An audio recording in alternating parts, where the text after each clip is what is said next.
Tony, can you stop sharing this? Thank you. Good morning, everyone. I'm Indranath Datta, Director of the School of Mechanical and Materials Engineering. Welcome to the Order of the Engineer induction ceremony for spring 2021. I would like to extend a warm welcome to all our graduating students, their family and friends who have logged in to YouTube to be with us today, our speakers during today's program, and the faculty and staff who have joined to celebrate with our students. I'd like to welcome MME's External Advisory Board members who have joined us on YouTube to support our students. But most particularly, I would like to offer all MME students, that's you, my heartiest congratulations for having endured the COVID-19 pandemic with courage and fortitude, and for overcoming the many obstacles you have faced in completing your education with ingenuity and resourcefulness. I also take this opportunity to wish you the very best in all your future endeavors. Today, we will, like many things we've been doing over the past year, conduct the Order of the Engineer ceremony entirely online. We are very fortunate to have our Dean, Mary Rizak, and one of our eminent External Advisory Board members, Shankar Jairam, Chief Executive Officer of Winter Incorporated and former MME professor, join us in this celebration. I'm also very thankful to Professor Arda Gozen and Professor John Svensson for helping us with this ceremony. Finally, I'd like to thank Ron Ramos, Philanthropic Engagement Officer for VCEA and MME, who will serve as the Master of Ceremonies. So without further ado, let me offer you all my heartiest congratulations once again and introduce Ron Ramos, our MC for this morning. Thank you very much. Great. Thank you, Dr. Datta, and good morning, everybody. First of all, like Dr. Datta was saying, I want to congratulate each and every one of you on your incredible success. You know, with everything that's gone on around us over this last year, which almost seems like several years, your dedication to complete your studies definitely has been put to the test, and you've come out successful. So our sincerest congratulations to each and every one of you. Before we move on with the program, I want to mention a few housekeeping items. First, please note that everyone's microphones have been muted, except for that of the speaker, to ensure that the speaker is heard clearly by all. And second, during the portion of the program where you take the oath in acceptance of the obligation of an engineer, everyone's microphones will remain muted, and you will be instructed to turn on your camera at the appropriate time to witness each of you ring yourselves. So please also have your certificates on hand, as we will ask you to sign your certificates on camera for all to see. So without further ado, I would like to invite Dr. Mary Rizak, our Dean of the Boylan College of Engineering and Architecture, to share a few words. Dean Rizak. Thank you, Ron. And good morning to everyone that's joining us both locally here in the Zoom meeting with the students and colleagues and via our YouTube live connection. This past year has been an opportunity for us to learn how to adapt and to use new technologies, and it's had some real challenges, but it's also provided us with some opportunities.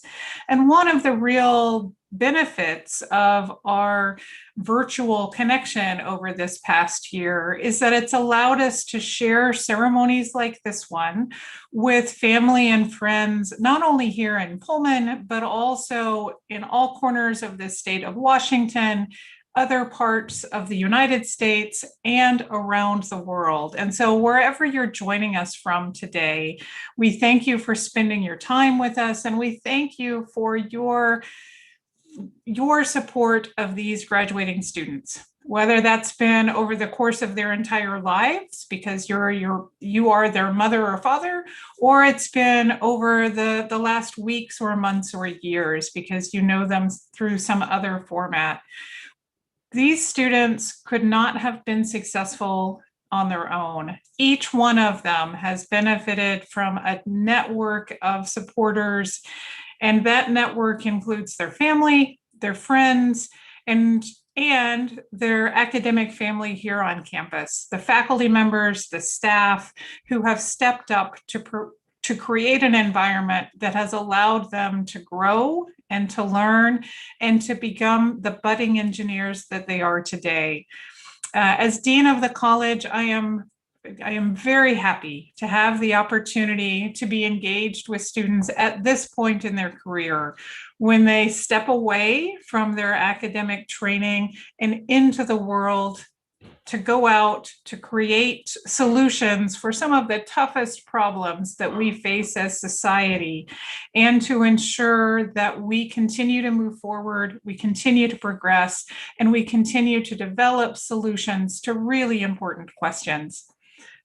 I have the great good fortune right now to be looking out over the little avatar pictures from each of our students, and I see a really diverse group of graduates.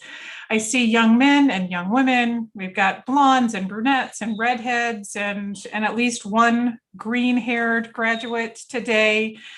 We have students from the state of Washington and beyond, and it's this diverse population of graduates who have grown to know each other over the course of the past few years. And through those interactions in classes and outside of classes, they have grown to know more about themselves and more about the world. And so I'm really proud to see this group go off into the world today. I want to say to the students that we have been invested in your support over the past several years, and we will continue to be invested in your success as you move forward. If you need our help with recommendations for jobs or opportunities to come back and learn more, we are here for you. Please reach out. Please recognize that, well, we're going to see you leave the nest of the academic institution and go out into the world. We want you to come back and visit us on occasion as well. And so congratulations on your successes. Good luck with the next step in your career. And as always, go Cougs. Wonderful. Thank you so much, Dean Rizak.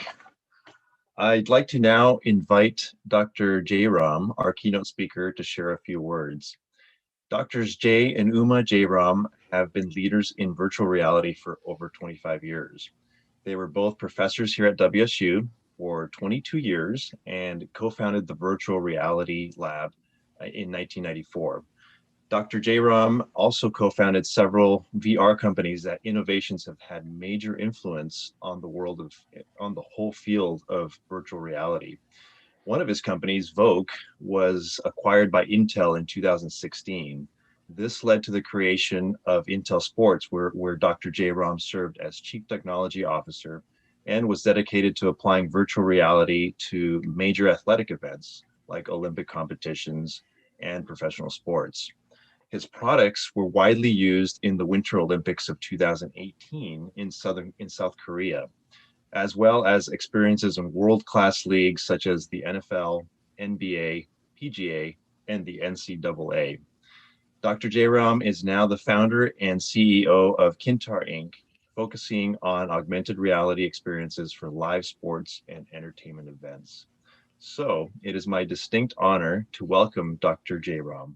Dr. Jairam, I give the floor over to you. Thank you, Ron, and thank you, Indranath, for inviting me for this speech. It's really an honor to be in front of this wonderful group of graduating students and give them some ideas of some of the journeys that some of us have gone through Pullman, and hoping that some of the students here will find something useful that will help them with their careers as they move forward. I'm going to talk about the journey that my wife Uma and I took that took us through Pullman to where I am today in Silicon Valley. When we came to Pullman way back in '93, there was no Wi-Fi. The concept was not there. There were no mobile phones. The concept did not exist. Yeah, we did have computers. And we had this special presentation I attended where somebody said, oh, there's something called a World Wide Web. You might want to come and listen to this presentation about what it is.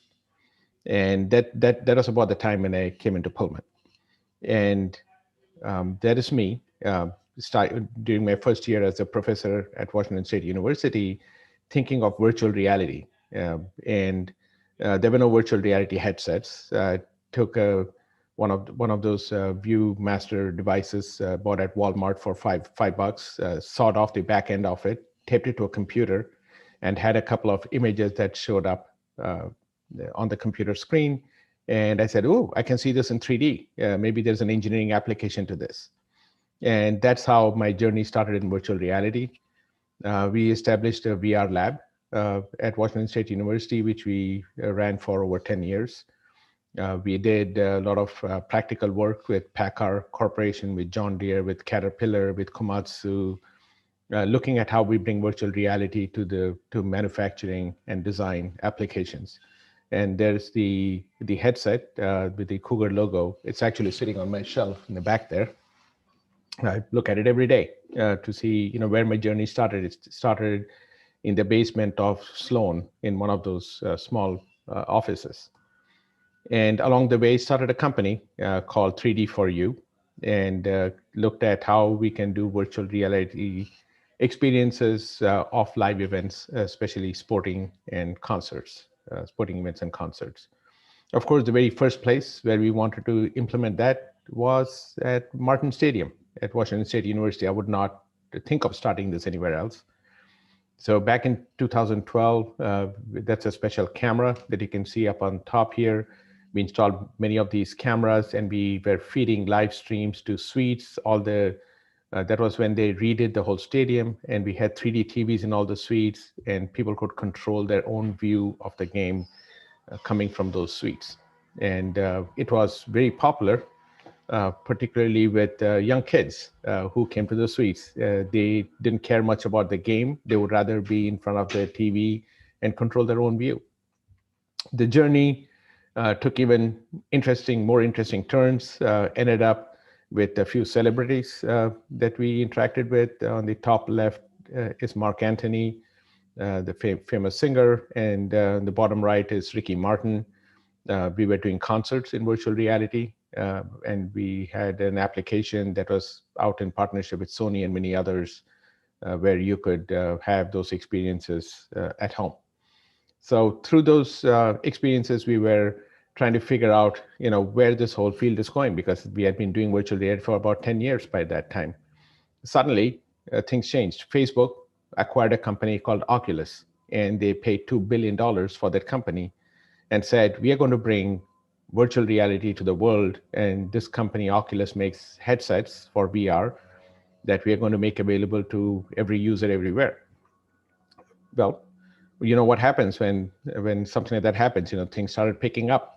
We got requests from NFL and from Europe to say, hey, we are interested in virtual reality. What can you do with us? Even Olympics, that's Uma and me out visiting with the folks in Olympics, more than about almost 9 years ago. And while we were doing all this, on the other side, in Silicon Valley, VCs started pouring money into virtual reality. They didn't know what it was. Hey, Facebook bought a company for $2 billion. Must be something good here that we need to start putting some money into. And there was a full-blown race that got set up. People were rushing to get the money, and people were rushing to create new applications and new technologies for virtual reality. So at that time, we decided it's time for us to see what we can make use of from what was going on in Silicon Valley. So Uma and I started traveling between Pullman, Washington, and Silicon Valley, and we had to do that, almost every week, every other week. We were on flights. We would spend 4 days in Silicon Valley, come back to Pullman, spend 4 or 5 days, spend a weekend, go back to Silicon Valley. We had to keep doing that journey for about 9 months, trying to figure out where do we fit in. We are from Pullman, Washington. We don't know how Silicon Valley works. We don't know how VCs work. I mean, we did have some funding to do what we did. And while doing all that, we found some folks in Silicon Valley who took us under the wing and said, okay, we'll guide you through this process. Some angel investors stepped in, and we started signing up some contracts with NCAA March Madness, with the NBA and Sacramento Kings, We started streaming some virtual reality along the way, and that caught attention of a lot of people. Intel stepped in and said, hey, we want to fund this. And they put in some money, and several months later, from Intel Inside, we went to Inside Intel, where we became part of Intel. They acquired the company in 2016 and rebranded what we had to Intel True VR. You know, you bring a startup company, you bring it in, then you go through the branding process of internally what they want to do. True VR was the brand that we had already started using in our company. Intel thought that was a good enough brand, and they branded it with the Intel logo, and we were off to the races. We started signing contracts where we had, you know, the Players Championship with PGA Tour, March Madness, Critics' Choice Awards, Fashion Week, with the NBA, with the NFL. We were just everywhere. That picture you see there is one of our former WCU students, Blake, setting up a camera at the PGA Tour in the lake. We gave people unique experiences of what it would be like to sit, you know, on top of the water at the lake and watch the players play golf. So we started doing all of this. It evolved even more. Intel signed a contract with the Olympics to become the official VR experience provider based on our True VR technology. And in 2018, at the Pyeongchang Winter Olympics, we were distributing live VR streams from Korea to across the world. You know, we created the capabilities in 14 different languages, 14 different countries, 9 different languages. You know, it was live streamed everywhere. Of course, you know, we never forget our WCU roots. So even when we were out there was a cougar flag that traveled with us. I was heading out the door to get on the flight. Uma said, hey, you forgot something. And she gave me this cougar flag saying, take it out there. You'll want to take some good pictures. I'm glad she did. We took pictures. And for the guys who were already out there, I went a week after the guys went there. You know, the request I got from them was, hey, bring some cougar gold cheese with you, can you? So there was some cougar gold cheese that went with me that you can see out there. And this lady in the back, she's giving a thumbs down because she's a University of Oregon graduate, and she was our product manager. So when we were taking pictures with WC flags, she was like, but hey, the flag is big and it's proud and it goes all over the world. Through this whole journey, you know, we made sure that the WSU family was always connected. Even in Silicon Valley, you know, we used to, and hopefully after the pandemic, we'll continue to go to the games that happen here. We bring all the Cougar, you know, fans and alumni who have been associated with us, and their kids all show up. This was at the Stanford game a few years ago, and you know, of course, the president and first lady of WSU visited with us, and we hosted them at Intel. And this was in Korea, where one of our PhD students who worked with Uma, he drove 4.5 hours just to meet us and have coffee with us. Those are the lasting connections we make at WSU, and very proudly so. WSU in Pullman creates a family, and that family stays with you forever in your career. So after spending 3 years at Intel, it was time to move on. And we just started this company called Quintar. And what we do at Quintar is now augmented reality experiences. And we just most recently did a proof of concept with PGA Tour. And what do we do with virtual reality? Well, you can take your phone to the venue and start having graphics overlaid on top of the real world. Like what you're seeing here, for example, you know, was what we showed them, where you can use a phone and you can see the ball trace of how the shots were taken. You can see where the balls ended up lying, how far they were from the hole. So if you think of the whole concept, just pause this video here for a second. So you go to the venue and you pull up your phone and you start seeing all kinds of graphics and overlays on top of it that, you know, kind of like what you would see on TV at home. But here you just pull up your phone and you're seeing it happening live in front of you. So that is one aspect of it. The second aspect of it is at home. Here's a video of me sitting at home. That's me sitting at home. You can see the Cougar blanket out here, of course. And I'm wearing an augmented reality set of headset and I'm watching TV. In augmented reality, you can put on your headset and still be seeing everything around you. I look down on top of my coffee table, there's a golf green floating on top of it. In 3D, I can see that it's synchronized with the TV, and then I can be, seeing all the graphics overlays and everything on top of it. So, this is a new journey that we are on. We just started. Here's the interesting thing, and this is something I want all of you to think about as I go through the last 2 or 3 slides here, right? I forgot to mention that what we are doing is not just for golf. It's, but you can use it for basketball in the venue, basketball at home, wherever you want to go. When we started Quintar, we could pick from a pool of great engineers in Silicon Valley. Started this company in Silicon Valley. Over the last 3 to 4 years, we have grown some pretty good roots here. But of the 5 engineers at Quintar, we picked 4 who are WSU graduates. Think about that. I'm in the midst of Silicon Valley. We have all the MIT, Harvard graduates around here, and yes, a lot of good Husky engineers as well. And we pick, WSU students over all of these. Of course, part of that is because of our connection with WSU. But in business, you don't always make that your primary reason for a decision. WSU engineers have skills and they have some qualities. When we went through Pullman, even as a professor, we always had to be scrappy. Things are not handed to us. We don't get $1 million grants that we can use to build our mini Baja or to build our SAE race car. We have to be very scrappy. We have to be very creative with how we use our resources. We have to be very creative with how we design things to fit into those resources, which is real engineering.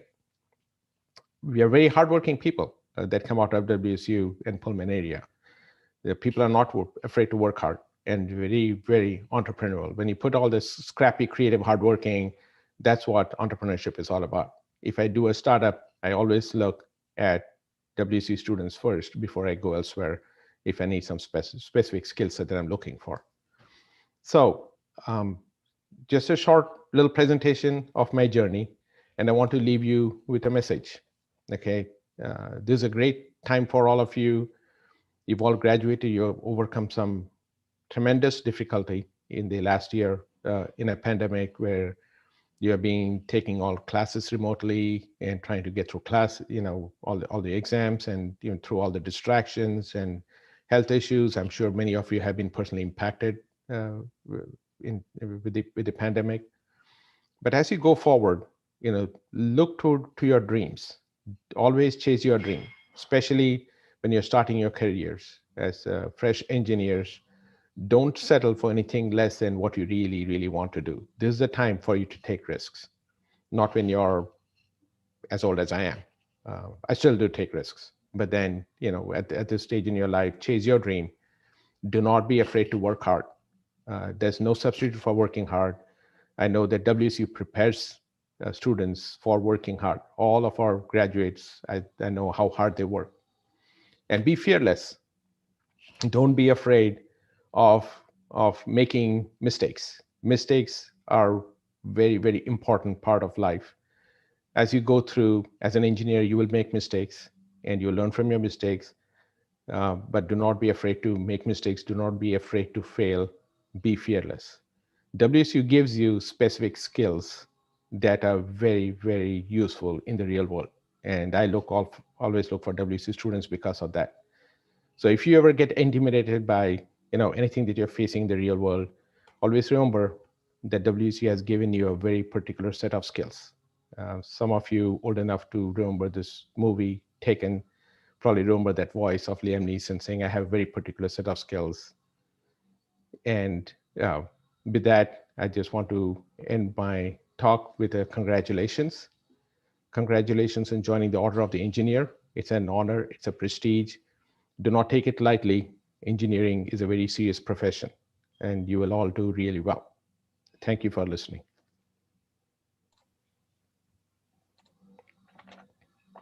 Thank you, Dr. Jairam. I actually wrote those 3 points on a sticky and posted it on my screen here. Chase your dream, work hard, be fearless. Thank you so much for sharing your journey. And thank you for not forgetting your roots and coming back to our virtual home here at WSU in Pullman. Of course. Thank you so much for sharing that. Thank you. We will now begin with the formal order of the engineer induction ceremony. And to do this, I'd like to invite Dr. Arda Gozin, the George and Joan Berry Associate Professor of MME, who will read the history of the order as well as the significance and obligation of the ring. Dr. Gozin, I'll hand it over to you. Thank you, Ron. History of the order. Decades ago, our engineering counterparts in Canada found the need for the introduction of a spirit of community and cohesiveness among engineers. The Canadians believed that a good way to go about achieving this would be to instill in engineers a consciousness of belonging to one another, to themselves as individuals, and to those they serve. The result of this need for community resulted in the Canadian ritual of the calling of an engineer. The words of the ritual were written by the British author Rudyard Kipling. The ritual also included the placing of a wrought iron ring on a small finger of the working hand. Maxims similar to those of Kipling took hold in Ohio, and correspondence began between members of the Canadian calling and then the officers of the Ohio Society of the Professional Engineers, notably Lord Chasey, Homer Borton, and Brooks Ernest, with a view toward extending the Canadian ceremony to the United States. At the time, the expansion was halted due to copyright and other conflicting factors. During 1966, a group of US engineers began to pursue the establishment of what was then known in Ohio as the Order of the Engineer. While this group deliberated, seniors at the Fenn College of Engineering at Cleveland State University, consulted by Dean Burrell Bush, designed and held the first ring ceremony and reception on June 4th, 1970. About 170 engineering seniors and faculty members participated in the ceremony, during which each participant signed a creed and received a stainless steel ring placed on the small finger of the working hand. A second ceremony was held in Akron, Ohio in February 1971, which included seniors at the University of Akron and practicing engineers. Since then, the order has grown to include tens of thousands of members inducted at the links, which are local chapters, established in nearly every state in the Union. Although patterned after the Canadian concept, the Order of the Engineer has differences that are distinctively associated with the United States of America. We ask that you accept with pride the meaning and the purpose of the ceremony in which you are about to participate, to uphold the standards and integrity of the engineering profession. I will now explain the significance of the obligation and the ring. Candidates of the order, guests, and friends. The Order of the Engineer, to which you will soon belong, is an independent organization. Its purpose is to foster a feeling of pride in and dedication to that profession which binds us together. The order is symbolized by the acceptance of an obligation and the wearing of a stainless steel ring on the little finger of the working hand. There are no meetings other than the ceremony, and there are no dues. The obligation, to which you will soon subscribe, is a composite of several creeds. It emphasizes the fact that we, as engineers, have certain obligations. It promotes honesty and integrity, and recognizes that today's engineers are dependent upon their predecessors for the skills they have learned. The significance of what you're about to say and do might be expressed this way. I am an engineer. I have an obligation to my profession. My desire is to apply the Golden Rule, our code of ethics, to the practice of my profession. My obligation is the yardstick of my professionalism. My professionalism means to me that I will never again ask the question, how much do I get out of it? But rather that I will ask, how much can I give? The symbol of the desire to be a giver is the engineer's ring. The ring says to all who see it, here's an engineer possessed of a publicly avowed dedication to their profession and the public it serves. I now ask Dr. John Swenson, Assistant Professor of MME, to call the names of the assembled engineers to read the obligation in unison. Please prepare by directing your attention to the oath you are provided. Thank you, Dr. Gozin.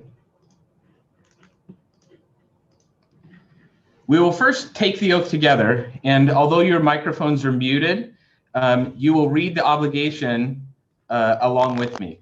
Once we're done, I'll list the names of the inductees and proceed with the ringing ceremony. At this time, all candidates, please read in unison the obligation. I am an engineer. In my profession, I take deep pride. To it, I owe solemn obligations.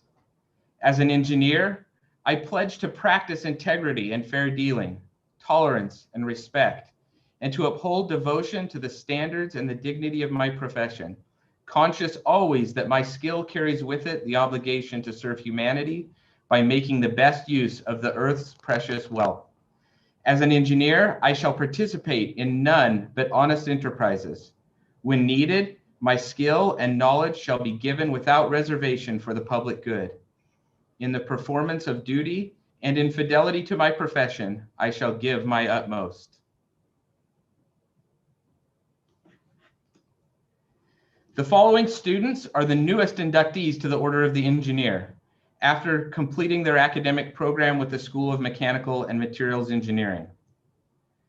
Zhaohan Yuan, Zhao Zheng, Basel Al-Abdali, Kamis Mubarak, Salim Al-Fana Al-Araimi, Jason Argyropoulos, Andrew Bailey, Parker Baker, Caitlin Burns, Daniel Bervin, Gunnar Blaschke, Kyle Butzerin, Luis Camacho, Calvin Carr, Kelvin Chamalulu, David Chandler, Breno Bonfim Cruz, Brittany Downing, Justin Valverde Dumo, George Erelil, Aaron Esplin, Nicholas Fraser, Cedar Frost, Gibson Greenlee, Lucas Greenlee, Ryan Griffin, Timothy Hansen, Joel Henry, Catherine Hill, Dylan Hoffmeister, Mitchell Horner, Matthew James, David Jaquish, Carson Krieger, Jacob Lysaeus, David Matendo, David Vogel, Bennett Moore, Joy Morin, Benjamin Nauman, Lucas Partington, Rakul Patel,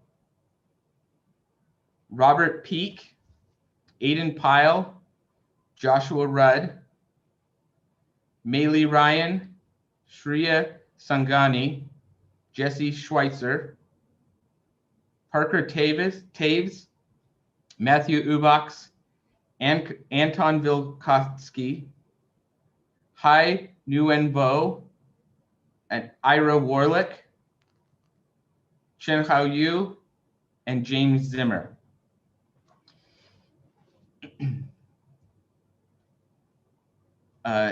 Inductees, please ensure your cameras are now on and you have your ring in hand. We will take a moment to switch camera views to display all of the inductees.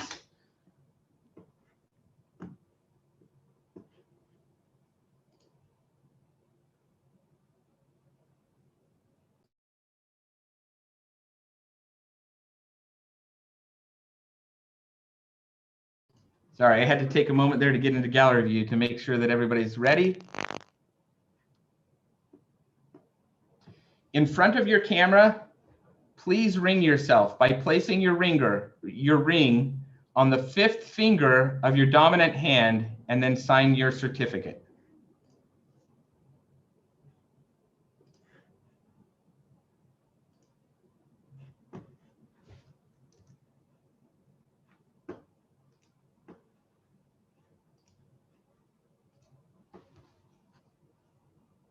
Congratulations to all.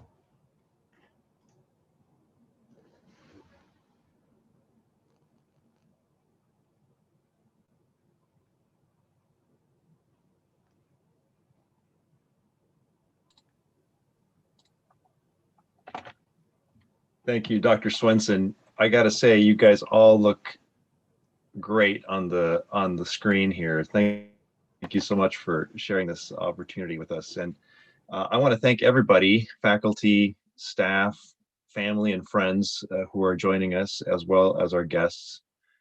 Most deservedly, we want to congratulate each and every one of you for taking this oath today. You know, the same drive and dedication that it's led you to this point in your life, it will lead you into the next phase in your career. And we encourage you to keep in touch with WSU, but specifically with MME, as you progress through your successful career as an engineer. We would love to hear of your great success and discover ways to partner together for the good of those that will follow in your footsteps. So thank you, everyone. This concludes our program. And as always, go Cougs.